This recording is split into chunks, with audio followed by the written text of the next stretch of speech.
En Hungría se celebró recientemente una reunión de la Conferencia de Acción Política Conservadora, el PAC, por sus siglas en inglés. Es una organización estadounidense que agrupa a los republicanos de la ultraderecha, gente muy ligada al trumpismo estadounidense.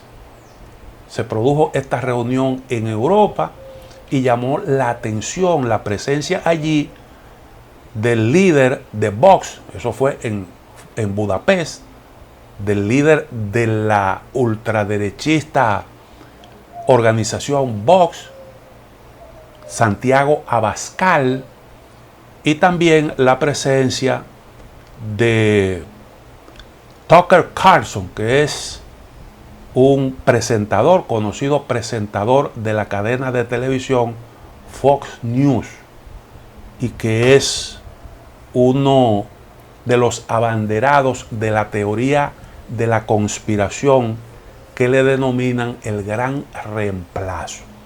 El gran reemplazo quiere decir la dilución de la población blanca de Estados Unidos como consecuencia de los flujos migratorios.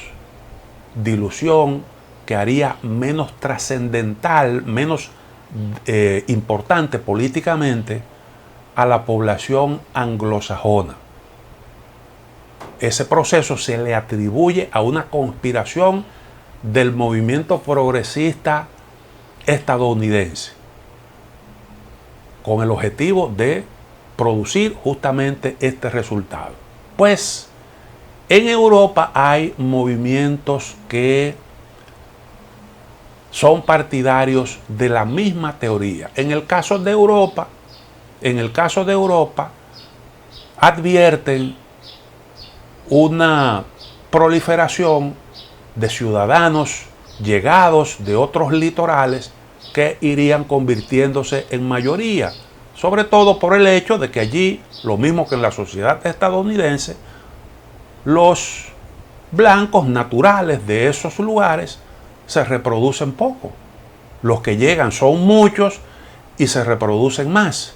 Con el tiempo, dicen algunos que el peso político de estos grupos será cada vez mayor y que por tanto podrían incluso hacerse dominantes en la vida política de esas naciones con todo lo que esto implica. Y uno de los abanderados de esa teoría en el caso de Europa es el señor Víctor Orbán, que tuvo esa participación en ese evento que pues destacábamos al principio.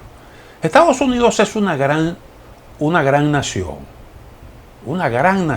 que sentó cátedra desde que emergió a la vida independiente en 1776. En aproximadamente siglo y medio, Estados Unidos se convirtió en la nación más poderosa del planeta. Incluso superó con creces a la madre patria, al país que colonizó esos territorios del norte de América, en donde se establecieron las 13 colonias. Pero superó, además de eso, a todas las antiguas colonias juntas. Y eso como consecuencia de ese gran trabajo que hicieron los padres fundadores, que concibieron una nación basada en las libertades del ciudadano y basada en el autogobierno. Esas fueron las ideas fundamentales que impulsaron la creación de Estados Unidos como nación, con tan buenos resultados como eso. Ahora, Estados Unidos tiene un problema en su desarrollo histórico que es innegable. Y es que, aunque sentó cátedra en materia de libertades, en Estados Unidos se aprobó en 1776, el 4 de julio, la Declaración de Independencia. Posteriormente, 4 años después, o 11 años después, se aprobó la Constitución de ese país, 1787, que le dio forma al Estado norteamericano y creó los órganos de gobierno, le dio forma a Estados Unidos como unidad estatal. Luego, 4 años después, el 15 de diciembre de 1791, se aprobaron las primeras 10 enmiendas a la Constitución.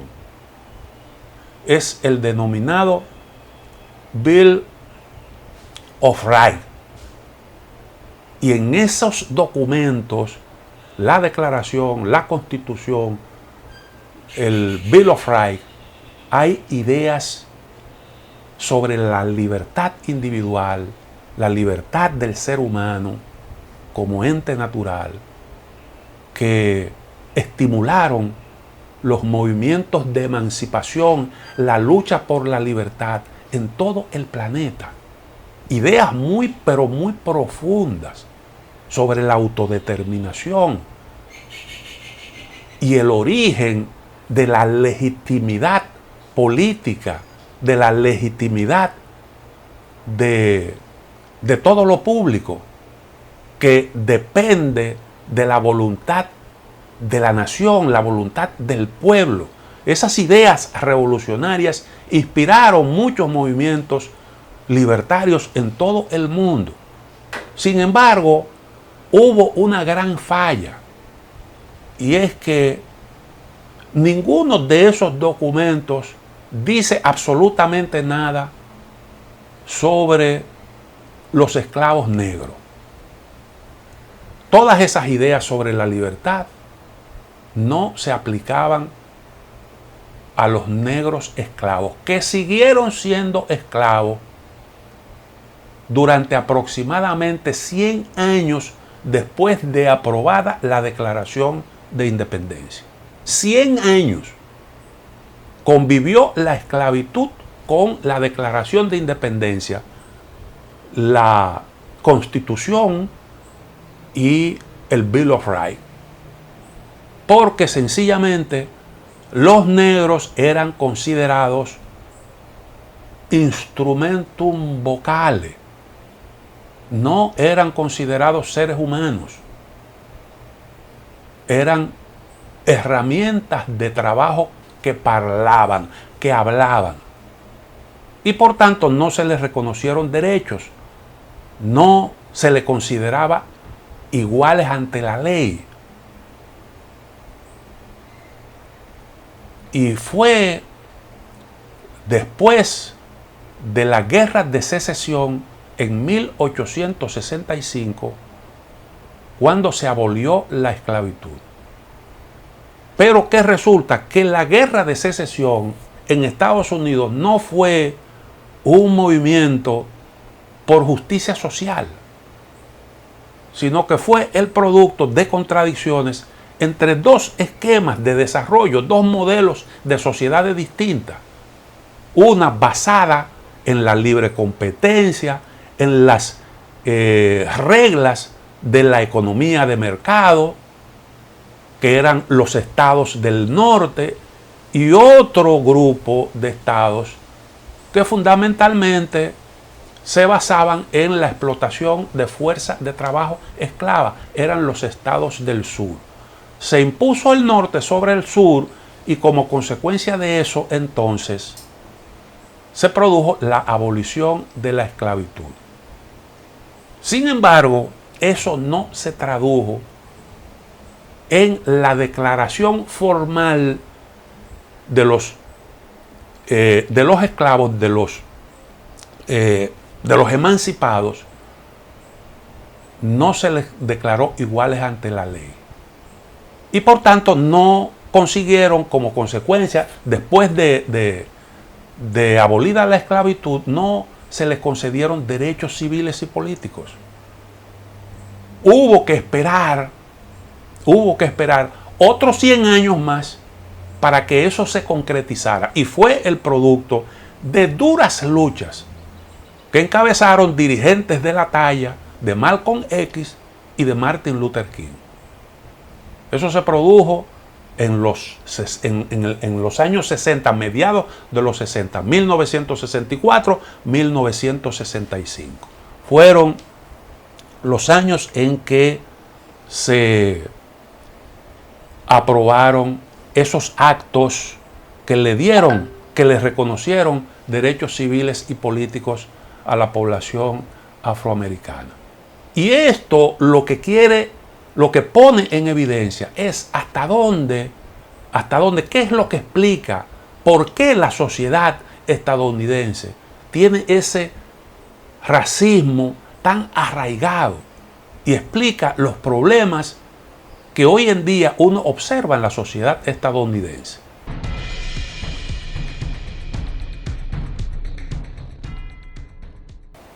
Estados Unidos convivió con la esclavitud durante 89 años, después de aprobada la Declaración de Independencia, 1776.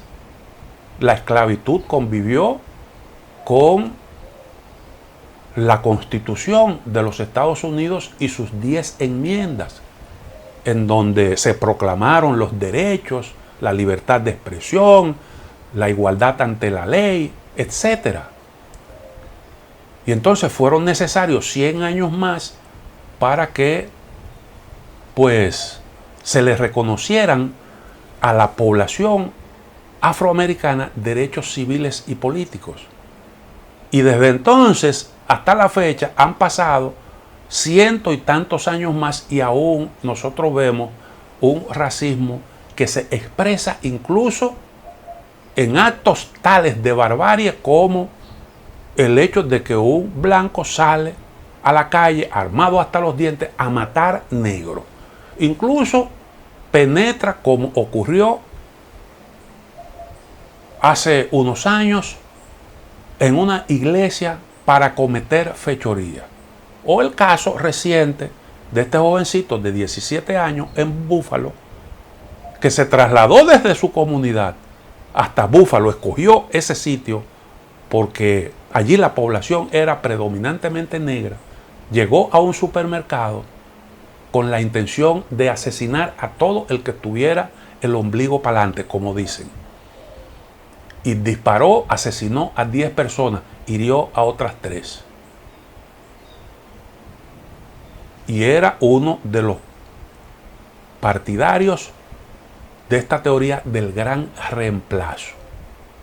Pero es al mismo tiempo un supremacista, uno de estos individuos que no ocultan su desprecio racial.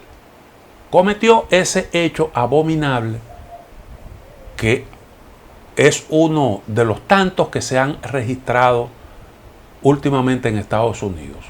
Y entonces usted ve cómo en el propio sistema hay concepciones, prejuicios que brotan, que se perciben desde la distancia. Un negro fácilmente, no importa su estatus social, y eso lo decía el propio presidente Barack Obama, la mayoría de los negros en algún momento han sido detenidos por circular por lugares en donde su presencia se considera sospechosa, por simple sospecha. Y claro está, las brutalidades policiales son frecuentes y se han producido hechos salvajes como ese que ocurrió en Ferguson, o el caso del policía que fue del afroamericano que fue asfixiado por un policía blanco.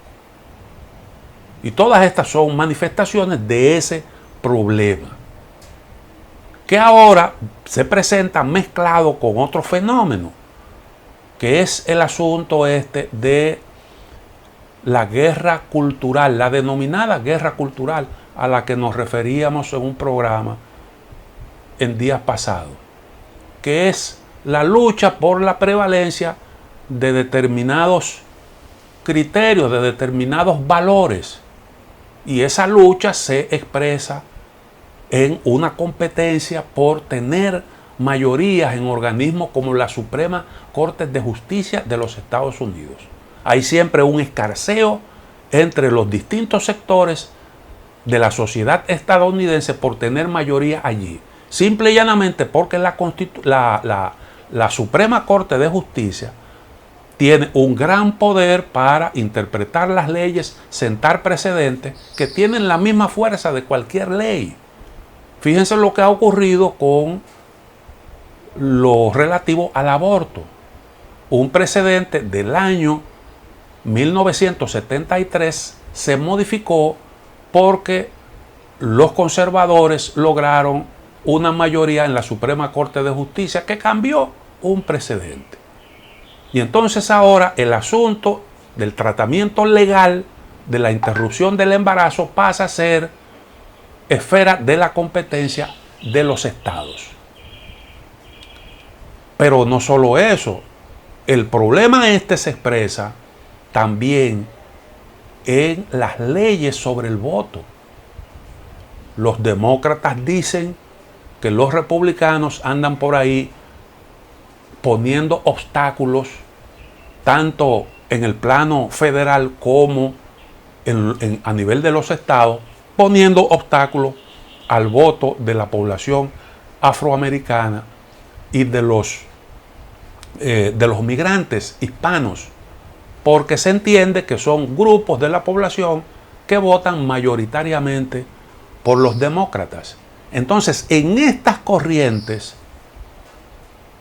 en esto que se denomina guerra cultural, participan sectores políticos claramente definidos. Los demócratas a favor de determinadas posiciones, como el caso, por ejemplo, del aborto, el caso del matrimonio homosexual, el caso del mismo racismo y la forma de prevenirlo, que en torno a eso ha habido también un tremendo escarceo. Y ese tipo, y bueno, la teoría aquella de la gran exclusión, pues hay dos polos, dos posiciones distintas a favor de las cuales militan las dos, a favor y en contra militan los dos partidos de Estados Unidos. Y eso convierte este problema en un asunto político que va tomando fuerza. Y el gran telón de fondo de esa guerra cultural son esos prejuicios raciales. Esto está ahí, presente, como la sustancia predominante. Entonces la sociedad estadounidense está viviendo una situación que en lo que tiene que ver con eso sumamente complicada. Y hay obviamente la intención de aprovechar esto, de aprovechar los prejuicios raciales para sacar ventaja política. Y entonces estamos viendo cómo eso va avanzando poco a poco. Y se ha ido creando un voto duro que lo ha capitalizado una opción de extrema derecha que es representada fundamentalmente por el señor Donald Trump. Y fíjense cómo va la cosa. Estos grupos supremacistas y partidarios de la teoría de la conspiración, del gran reemplazo, ahora hacen presencia en Europa y buscan socios, buscan aliados en el viejo continente. Y ahí está nada más y nada menos que el señor Víctor Orbán, como decíamos al principio del comentario, que además de ser un ultrarradical de la derecha, es un aliado del señor Vladimir Putin. Se le pudiera decir, porque ha tratado de entenderse con Putin alegando que su país, Hungría, necesita de los recursos energéticos de esa nación euroasiática. Entonces, por tanto, habría que preguntarse, en caso de un cambio de gobierno, cómo evolucionarían las cosas internamente en Estados Unidos y cómo esto pudiera afectar las alianzas que ya se han ido tejiendo. Aunque Estados Unidos no es ese país que usted puede desde la Casa Blanca producir un cambio abrupto en poco tiempo. Eso se demostró en el caso de Donald Trump, porque Estados Unidos tiene políticas que se van definiendo al calor del empuje de distintas fuerzas sociales. Y entonces hay cosas que no cambian de la noche a la mañana, aunque naturalmente el presidente de la República tiene un gran poder en la sociedad estadounidense. Ahora, esa gran nación que se convirtió en superpotencia en tiempos récord, superando las potencias coloniales, superándola con creces en cuanto a poderío económico, a poderío militar, tiene ese problema que está afectando sus instituciones. Fue siempre un referente en materia de desarrollo institucional, pero hoy presenta estas taras que producen muchas incógnitas.